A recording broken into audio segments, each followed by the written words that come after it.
All right, Steve Jackson here with your monthly water update here for the month of January. Hey, La Nina has brought us a lot of rain the last 3 or 4 weeks. Northern California alone saw over 20 inches of rain over the last, it puts them at about 145% of average. The central and southern portion of the state too are about 135% of average right now. Snow content, a month ago we were about 1 inch of snow water equivalent, which is basically no snow throughout California. Today we're sitting at 10 inches of snow water equivalent, which is about 80% of average for the state.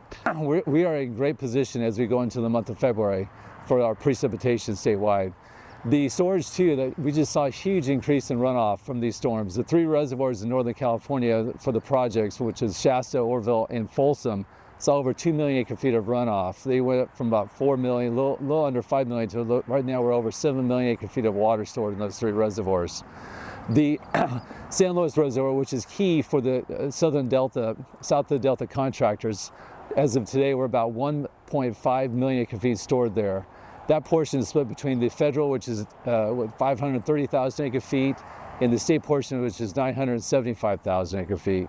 There is concern that the state project, their portion will fill in the next 3 or 4 weeks, so they're quickly working on a surcharge agreement with the Bureau to use part of their space.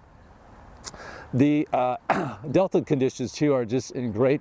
There's a tremendous amount of water flowing through the Delta right now. Over 65,000 cubic feet per second is flowing in.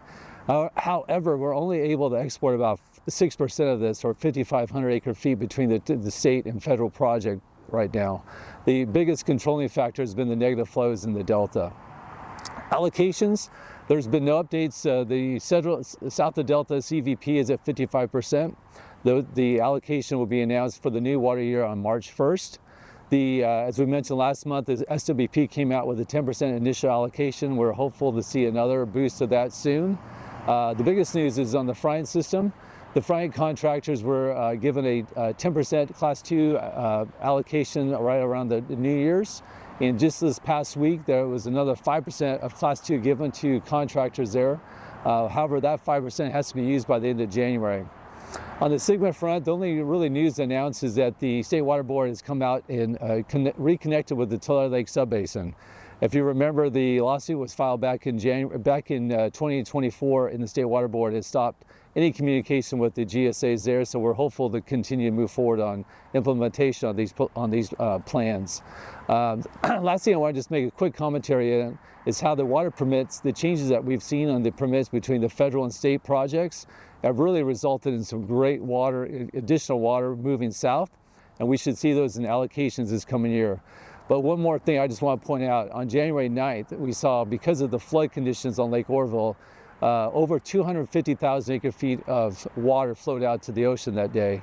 And that was because the pumps, the permits that ran the pumps, were not allowed to take advantage of this. It's clear that more work needs to be done. Hey, thanks again for listening, and check back later for more updates.